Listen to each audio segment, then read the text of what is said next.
आपका यूनिक प्रज्ञान यूट्यूब परिवार में हार्दिक स्वागत है, वंदन है, अभिनंदन है। प्यारे साथियों, अगर आप टीजीटी पीएचडी जीआईसी प्रवक्ता एलटी ग्रेड आदि विभिन्न प्रतियोगी परीक्षाओं की तैयारी कर रहे हैं तो आपके लिए यह प्रैक्टिस सेट होने वाला है काफी महत्वपूर्ण, क्योंकि इस प्रैक्टिस सेट में हम लोग विगत वर्ष परीक्षाओं में पूछे गए प्रश्नों का अद्भुत संकलन लेकर के आपके बीच उपस्थित हैं। और मुझे आशा है, नहीं वह पूर्ण विश्वास है कि आगामी परीक्षा के लिए यह प्रैक्टिस सेट काफी लाभकारी साबित होगा। तो साथियों, आज के इस प्रैक्टिस सेट को हल करना प्रारंभ करें। इससे पूर्व अगर वीडियो को पहली बार देख रहे हैं तो आज चैनल पर नए हैं तो कृपया चैनल को सब्सक्राइब, वीडियो को लाइक और शेयर करना बिल्कुल ना भूलें, क्योंकि आपके लाइक शेयर सब्सक्रिप्शन से हमको मिलता है पुनर्बलन ऐसी ही पाठचर्या प्रतिदिन लाने के लिए। तो मुझे उम्मीद है कि आप ज्यादा से ज्यादा प्यार दुलार स्नेह देंगे, जिससे कि मैं आपके लिए प्रतिदिन ऐसी ही पाठचर्या लेकर के आता रहूं। तो प्रारंभ करते हैं आज की पाठचर्या और देखते हैं पहला प्रश्न। निम्नलिखित में से किस नाटक का संबंध कालिदास के जीवन से संबंधित है? कालिदास के जीवन प्रसंगों से है, इसका आपको जवाब बताना है। और उत्तर में अगर आपने चयनित कर लिया आषाढ़ का एक दिन मोहन राकेश द्वारा लिखा गया यह नाटक है, तो बी विकल्प इसका बिल्कुल सही जवाब है। प्रश्न संख्या 2 है कि आह वेदना मिली विदाई, मैंने ब्रह्मवश जीवन संचित मधुकरियों की भीख लुटाई, उपयुक्त नाट्य गीत जयशंकर प्रसाद की के किस स्त्री पात्र द्वारा गाया गया है? इसका आपको जवाब बताना है। और प्रश्न संख्या 2 का अगर उत्तर आपने चयनित कर लिया विकल्प सी देवसेना, तो बिल्कुल सही जवाब के साथ हैं। प्रश्न संख्या 3 है कि धर्मवीर भारती का नाटक जिसमें महाभारत के कथानक को लेकर आधुनिक युग के अनुकूल अर्थ प्रस्तुत किया गया है वह कौन सा नाटक है? और इसका जवाब मुझे उम्मीद है कि आपने अंधा युग चुना होगा, बिल्कुल सही जवाब के साथ हैं आप, विकल्प बी। अगला प्रश्न है कि आधे अधूरे नाटक के रचनाकार कौन है? आधे अधूरे नाटक किसके द्वारा लिखा गया है? इसका आपको जवाब बताना है। और मुझे उम्मीद है कि इस प्रश्न का उत्तर आपने मोहन राकेश को चुना, बिल्कुल सही उत्तर के साथ हैं आप। बढ़ते हैं अगले प्रश्न की तरफ।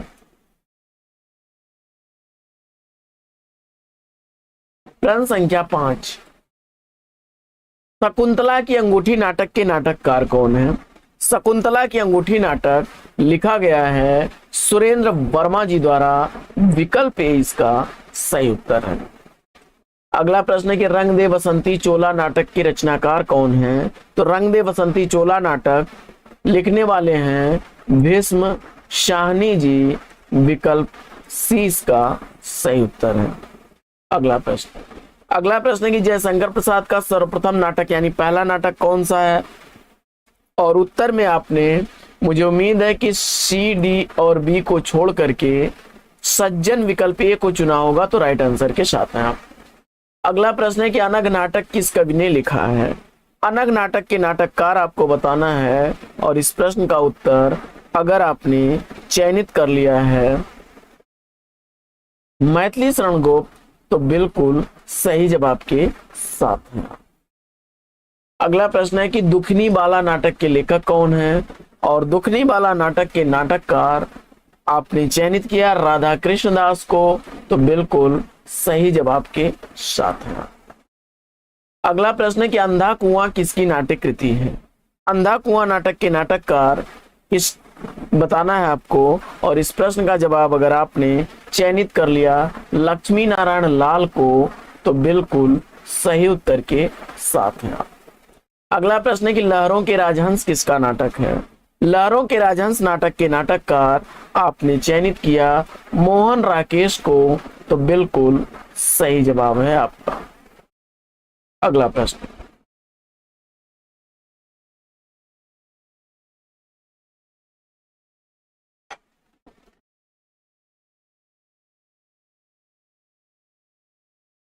अगला प्रश्न है कि नीलोत्पलम में कौन सा समास है? इसका आपको जवाब बताना है।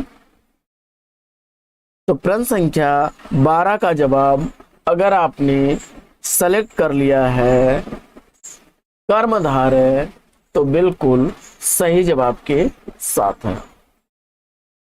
अगला प्रश्न है कि मनमाना में कौन सा समास है?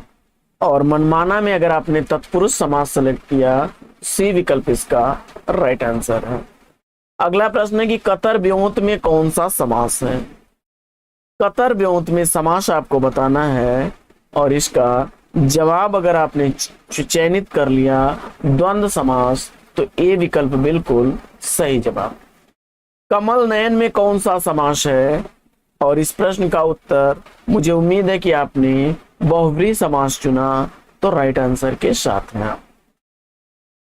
अगला प्रश्न है कि हानि लाभ में कौन सा समास है। हानि और लाभ द्वंद्व समास का उदाहरण है, विकल्प डी इसका राइट आंसर है।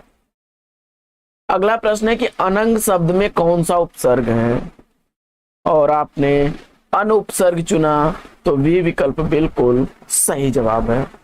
बढ़ते हैं अगले प्रश्न की तरफ और देखते हैं प्रश्न संख्या 18। प्रत्युत्पन्न शब्द में प्रयुक्त उपसर्ग आपको बताना है और इसमें आपने उपसर्ग के रूप में विकल्प बी का चयन किया प्रति, तो राइट आंसर है आपका। अगला प्रश्न है कि निम्नलिखित में से किस शब्द में तद्धित प्रत्यय लगा है, इसका आपको जवाब बताना है और तद्धित प्रत्यय वाला शब्द इसमें आपने चयनित कर लिया विकल्प बी कृपाल को, तो राइट आंसर के साथ हैं आप। अगला प्रश्न संख्या 20 है कि निम्नलिखित शब्दों में से एक में उपसर्ग का प्रयोग नहीं हुआ है, उसका आपको जवाब बताना है। तो कुख्यात में कुपसर्ग है, कुचाल में कुपसर्ग है और कुयोग में भी कुपसर्ग है, जबकि कुलीन शब्द जो है यह उपसर्ग रहित है, विकल्प सी इसका सही जवाब है। अगला प्रश्न है निम्नलिखित शब्दों में से एक उपसर्ग का प्रयोग हुआ है। प्रश्न संख्या 21 में अगर आपने उत्तर चयनित किया निढाल तो राइट आंसर के साथ है आप। अगला प्रश्न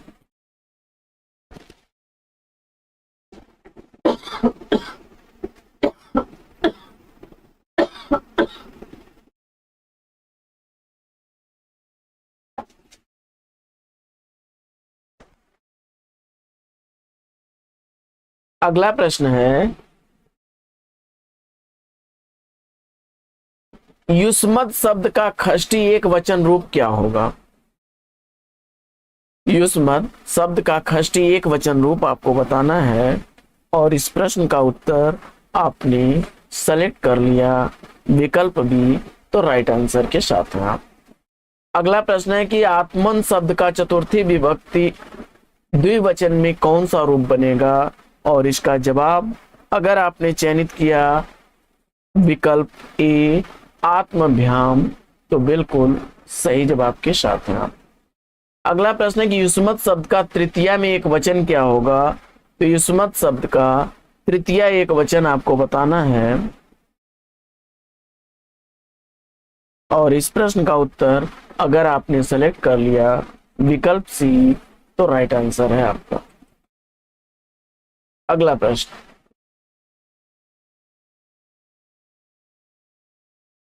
प्रश्न है कि मणिकर्णिका किसकी आत्मकथा है, इसका आपको जवाब बताना है और इस प्रश्न का उत्तर अगर आपने तुलसी राम चुना है सही उत्तर के साथ हैं आप। यादों की बारात किसकी आत्मकथा है। तो यादों की बारात आत्मकथा के रचनाकार आपने चयनित कर लिया जोश मलिहाबादी को, तो सी विकल्प इसका राइट आंसर है। अगला प्रश्न है कि निम्नलिखित में से कौन सी कृति आत्मकथा नहीं है, इसका आपको जवाब बताना है और प्रश्न संख्या 27 का जवाब अगर आपने चयनित कर लिया अब मैं नाचियो बहुत गोपाल सी विकल्प को, तो राइट आंसर है आपका।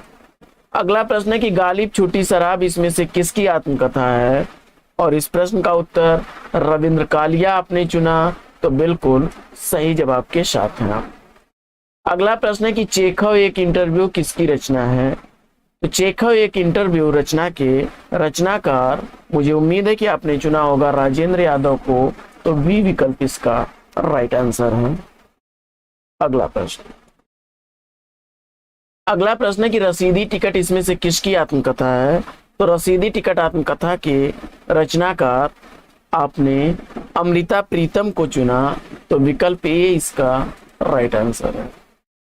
अगला प्रश्न है कि तिरस्कृत किसकी आत्मकथा है?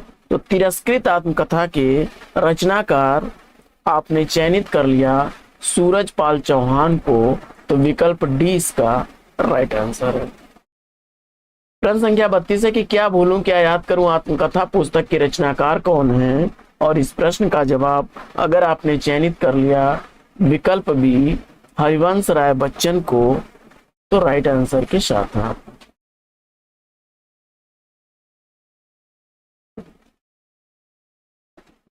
अगला प्रश्न है कि लाला श्रीनिवास दास के संयोक्ता स्वयंवर की सच्ची समालोचना किसने की थी?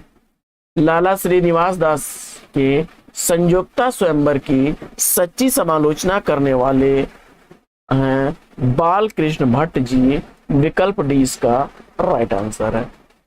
अगला प्रश्न है कि शेखर एक जीवनी को मैं हिंदी के 5 सबसे महत्वपूर्ण उपन्यासों में मानता हूँ। प्रसिद्ध उपन्यास शेखर एक जीवनी के संदर्भ में यह सुक्तिपरक अभिमत इसमें से किसका है?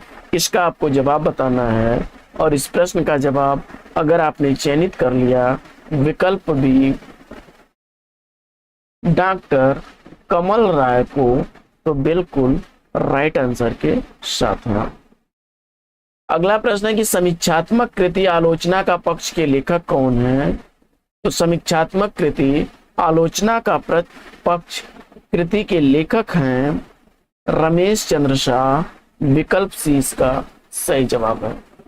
अगला प्रश्न है कि समालोचना दर्श के शीर्षक से एसे ऑन क्रिटिसिज्म का अनुवाद किसने किया?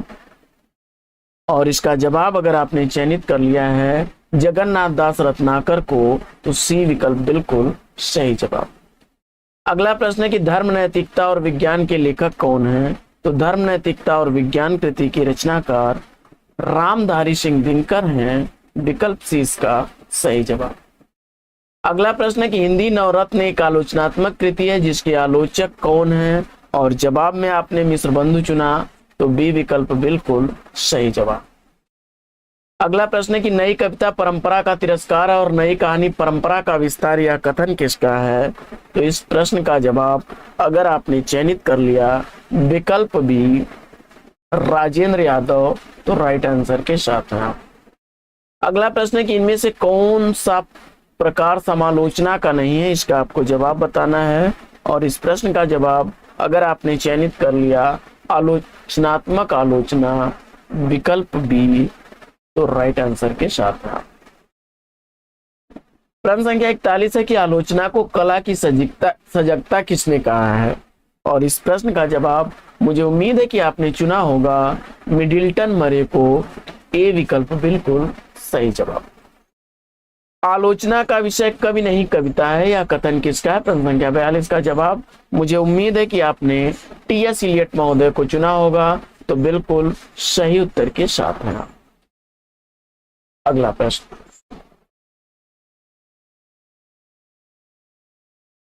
अगला प्रश्न है कि इंदुमती किसकी छाया मानी जाती है? इंदुमती टेम्पेस्ट कहानी की छाया मानी जाती है, विकल्प सी इसका राइट आंसर है। अगला प्रश्न है कि इनमें से प्रवासी कहानीकार कौन है? और इस प्रश्न का जवाब अगर आपने तेजेंद्र शर्मा को चुना, तो बी विकल्प बिल्कुल सही जवाब। अगला प्रश्न है कि जाह्नवी कहानी के लेखक कौन है? तो जाह्नवी कहानी के लेखक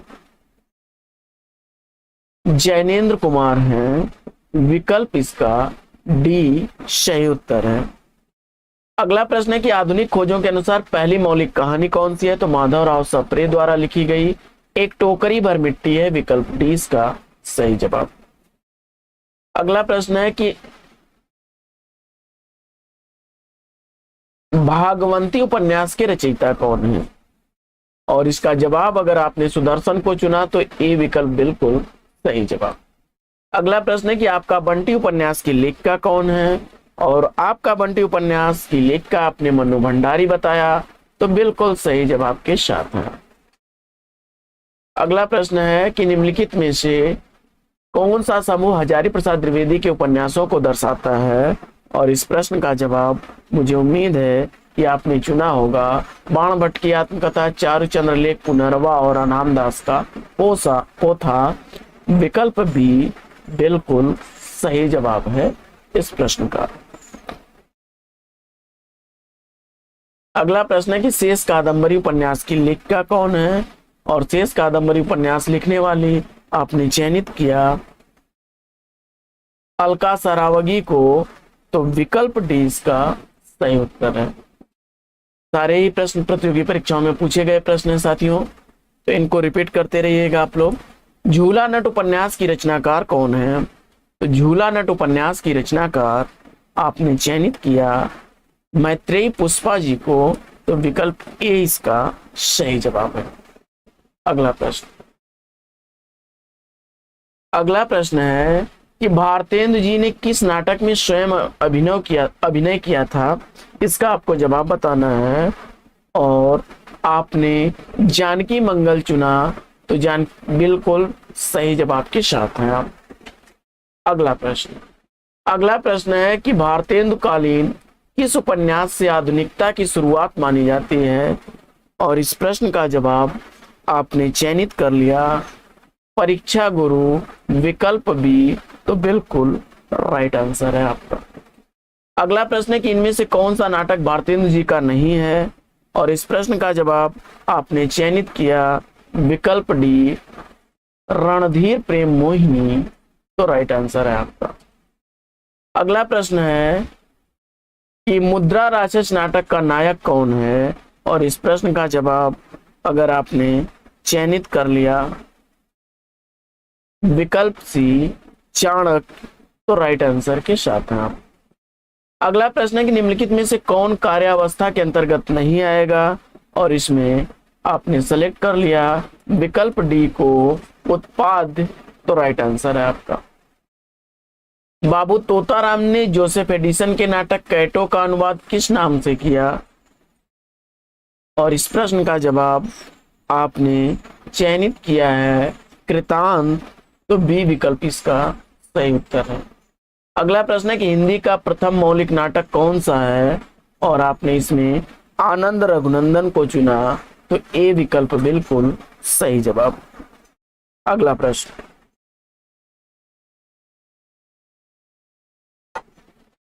आधे अधूरे नाटक के प्रमुख स्त्री पात्र का नाम क्या है, और इस प्रश्न का जवाब आपने सावित्री चुना, तो सी विकल्प बिल्कुल सही जवाब है। अगला प्रश्न है कि इनमें से कौन सा भारतेंदु जी का अनुदित नाटक है, और इसका जवाब आपने चयनित कर लिया विद्या सुंदर को, तो राइट आंसर के साथ है। अगला प्रश्न है कि भारत में सबसे पहले पश्चिमी रंगमंच की स्थापना कहां पर हुई थी, और आपने बंगाल विकल्प सी को चुना, तो राइट आंसर है आपका। अगला प्रश्न, काशी में नेशनल थिएटर की स्थापना के प्रेरक कौन थे, और उत्तर में आपने भारतेंदु हरिश्चंद्र को चुना, तो राइट आंसर के साथ हैं आप। अगला प्रश्न है कि श्रृंगार और वीर रस का प्रधान नाटक कौन सा है, और इस प्रश्न का जवाब आपने मयंक मंजरी चुना, ए विकल्प इसका राइट आंसर है। अगला प्रश्न है कि शेक्सपियर के सभी नाटकों का हिंदी में अनुवाद किसने किया है, तो जवाब हो जाएगा लाला सीता राम ने। अगला प्रश्न है कि संभवामि युगे युगे नाटक के रचयिता कौन है, और इस प्रश्न का जवाब मुझे उम्मीद है कि आपने जे हरजीत को चुना, तो राइट आंसर बात है आप। अगला प्रश्न है कि जयशंकर प्रसाद के नाटकों का सही अनुक्रम क्या है, तो इसमें आपने विशाख, अजात शत्रु, कामना और स्कंद गुप्त विकल्प बी को चुना, तो राइट आंसर है आपका। अगला प्रश्न है कि चंद्रगुप्त नाटक की नायिका कौन है, और इस प्रश्न का जवाब आपने कार्नेलिया चुना, तो राइट आंसर के साथ है। अगला प्रश्न है कि इनमें से कौन सा सुमेलित सही नहीं है, इसका आपको जवाब बताना है। तो इस प्रश्न का जवाब आपने अगर सेलेक्ट कर लिया विकल्प डी को, तो राइट आंसर है आपका। अगला प्रश्न है कि कल्पांतर किस विधा की रचना है और आपने गीत नाट्य बताया, तो बी विकल्प बिल्कुल सही जवाब। अगला प्रश्न है कि इनमें से कौन सा नाटक भारतेंदु जी का नहीं है और आपने मयंक मंजरी को चुना, तो बी विकल्प बिल्कुल राइट आंसर है। और रिक्त स्थान है को नुक्कड़ नाटक का जनक किसे माना जाता है और आपने सफदर हाशमी को चुना, सही जवाब के साथ हैं आप। तो साथियों, आज की पाठचर्या लेगी यहीं पर विराम। वीडियो अगर अच्छा लगा हो तो वीडियो को लाइक और शेयर कर दीजिए। चैनल पर पहली बार हैं तो चैनल को सब्सक्राइब कर लीजिए। फिर मिलते हैं आपसे अगले वीडियो में एक नए प्रकरण, एक नए टॉपिक, एक नए अंदाज में। तब तक के लिए लेंगे आपसे विदा। आपका जीवन मंगलमय हो। Best wishes best of luck. जय हिंद साथियों।